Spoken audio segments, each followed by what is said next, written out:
I never thought $500 would ruin my life. But that's exactly what happened when I decided to rent out my basement in Portland, Oregon. I'm Raina, and I've been living in the same duplex for 3 years now. The basement was just sitting there, collecting dust and old furniture I never used. My friend told me people rent out spare rooms all the time. Easy money, she said. I wish I never listened. It was March when I posted the listing online. Nothing fancy, just a basic ad saying I had a furnished basement room available for short-term rent. $500 a month, utilities included. I needed the extra cash because my car had broken down the week before, and the repair bill was eating into my savings. The first person who messaged me was a guy named Garrett. He didn't ask many questions, just wanted to know if he could move in right away and if he could pay the first month up front in cash. I should have thought that was weird, but honestly, I was just happy someone responded so fast.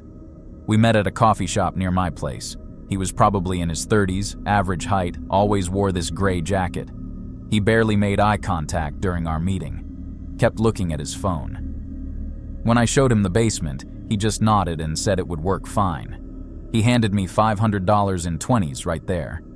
I remember my hands were shaking a little because I'd never held that much cash at once. He moved in the next day with just 2 duffel bags and a backpack. That should have been my first real warning sign. Who moves with so little stuff? The first few days were quiet. Too quiet, actually. I barely heard him down there. My cat, Biscuit, would sit at the top of the basement stairs sometimes, just staring down. She never did that before. I work at a medical supply company in downtown Portland, so I'm usually gone during the day. Garrett seemed to leave at weird times. Sometimes I'd hear the basement door close at 2 in the morning, sometimes at 5 in the afternoon. There was no pattern.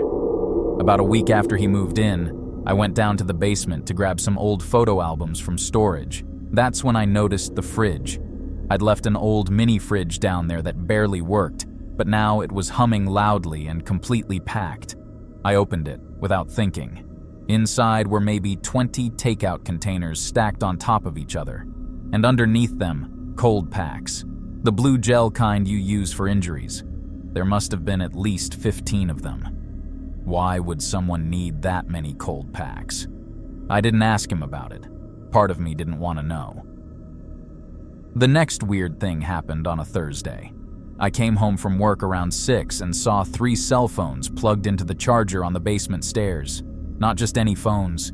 They were those cheap flip phones you can buy at gas stations, the kind you don't need a contract for. I stood there staring at them for a minute. Who needs 3 extra phones? That night, I couldn't sleep. Biscuit kept meowing at my bedroom door, which she never does. I finally got up around midnight to get water, and I swear I heard voices coming from the basement. Multiple voices. But when I pressed my ear against the door, everything went silent. On Saturday morning, I had to go down there to check the water heater. There's this weird panel in the basement I have to open sometimes when the hot water acts up. Garrett wasn't home. I remember the basement smelled different, like cleaning products, really strong. I spotted a small duffel bag half hidden under his bed. It was unzipped just enough that I could see inside. Rubber gloves, the thick yellow kind, and bottles of bleach, maybe 4 or 5 bottles. I got out of there fast. That same afternoon, my neighbor Linda stopped me while I was getting my mail. Linda's lived next door for like 10 years. She knows everyone on the block. But when I said hi, she barely looked at me, just sort of nodded and walked away quickly. That had never happened before. She's usually the type to talk your ear off about her garden or her grandkids. Then on Monday, another neighbor, this older guy named Harold from across the street, he walked up to my car as I was leaving for work. He didn't say anything, just slipped a folded piece of paper under my windshield wiper and walked away. I unfolded it at the red light. The note was written in shaky handwriting. Lock your door at night. Not for you. For your stuff. What the hell did that mean? I started locking my bedroom door every night after that. I'd never done that before. The duplex suddenly felt different, like the walls were thinner. I could hear every creak and footstep. Biscuit stopped going near the basement stairs entirely.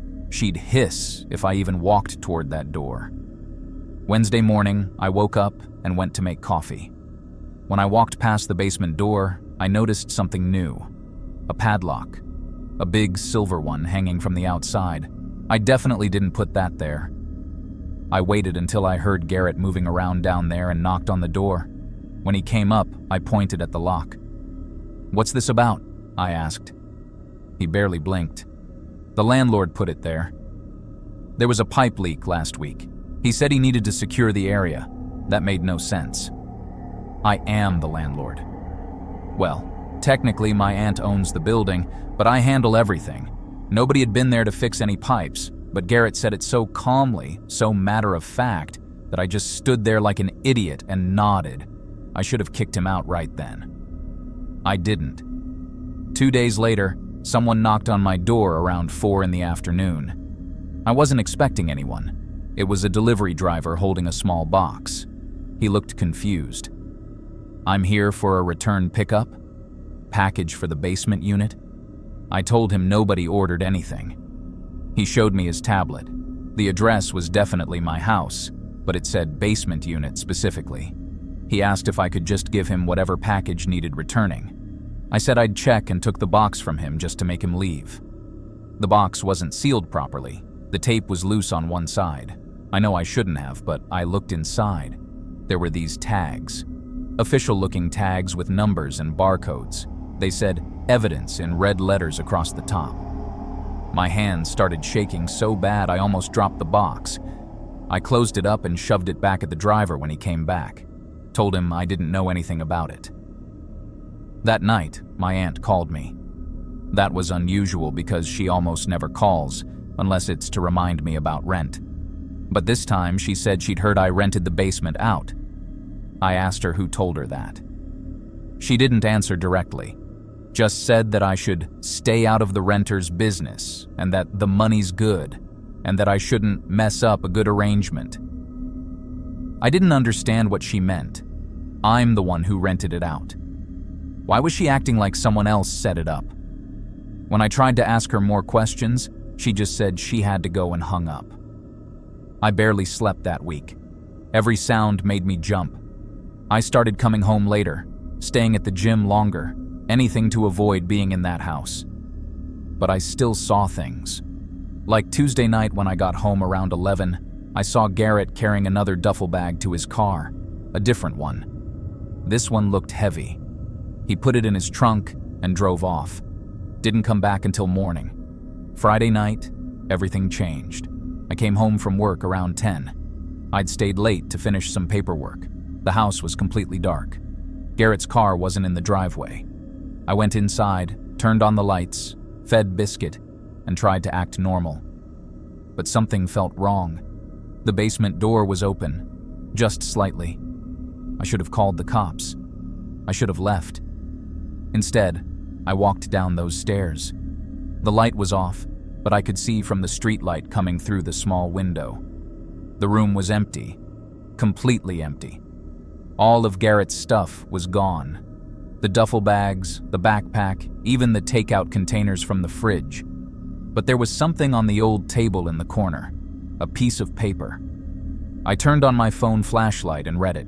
It was a list, addresses and times, maybe 20 different entries, different cities around Oregon and Washington, Seattle, Tacoma, Salem, Eugene.